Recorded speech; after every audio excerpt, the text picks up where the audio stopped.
আকাশ ফাটিয়া উঠেছে রোদ, খোদ তোরা খোদ, কবর খোদ। আসিতেছে নতুন লাশ, বিমানের সঙ্গে পাল্লা দিয়ে উড়ে যাচ্ছে ডাহুক মুরগি আর হাঁস। মুরগি ডাকে কক কক, হাঁস ডাকে প্যাক। বিমান বলছে যাব না আর, করবো এবার ব্যাক। গ্রামের মানুষ খেয়ে যাচ্ছে মরিচ পেঁয়াজ ডলা দিয়ে ভাত। ওরা কি করে শুনবে জসিমউদ্দিনের অমর কবিতা নকশি কাঁথার মাঠ? বাহ বাহ বাহ বাহ, বিংশ শতাব্দীর কি সৌভাগ্য আমাদের সার্কেল ফরহাদ ভাইয়ের মতো একজন কই মিস্টার। সবাই তালি দাও। এই পরি, এদিকে এসো।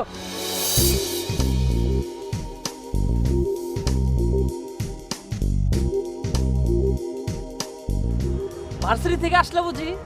ভার্সিটি? আমি মনে করি কি স্কুলে পড়ে। হ্যাঁ, খুব বেশি হলে তুমি কলেজ পর্যন্ত পড়তে পারো, ইউনিভার্সিটি এটা আমার বিশ্বাসই হচ্ছে না। হ্যাঁ, এটা কি করে হয়? আপনার বিশ্বাস করা না করে আমার কিচ্ছু আসে যায় না। তাছাড়া আমি এখনো ভার্সিটিতে ভর্তি হই নাই, হব। এই আয়াত, টেবিলে ভাত রেখে তুমি চলে আসছো, তুমি চলো। বলেন তো ভাই কেমন লাগে? হ্যাঁ বিদ্যুৎ, হ্যাঁ কি যেন বলছিলে তুমি? আমি বলছিলাম কি, আপনার কি বাসা নাই? সারাদিন ভাদের মন মতো এখানে বসে থাকেন কেন? ওয়াও, চমৎকার। তোমার মতন মিষ্টি তোমার কথাগুলো। আমি হচ্ছে কবি ফরহাদ, মানে এই যে সার্কেল মেনটেন করি, তো এই জন্য বিয়েটা পর্যন্ত করা হয় নাই।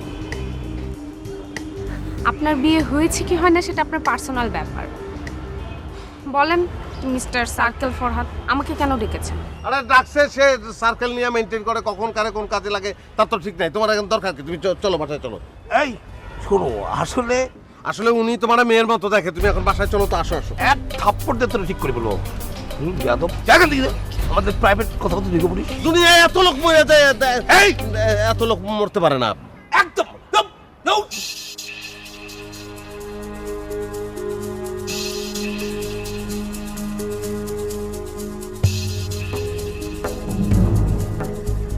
আমার ঠাডা ভালাও না কেন? লাতুরা ঠাডা পরে মরে যায় না কেন? এত লোক মরে, এরা মরে না। ঠাডা ভালাও, ঠাডা।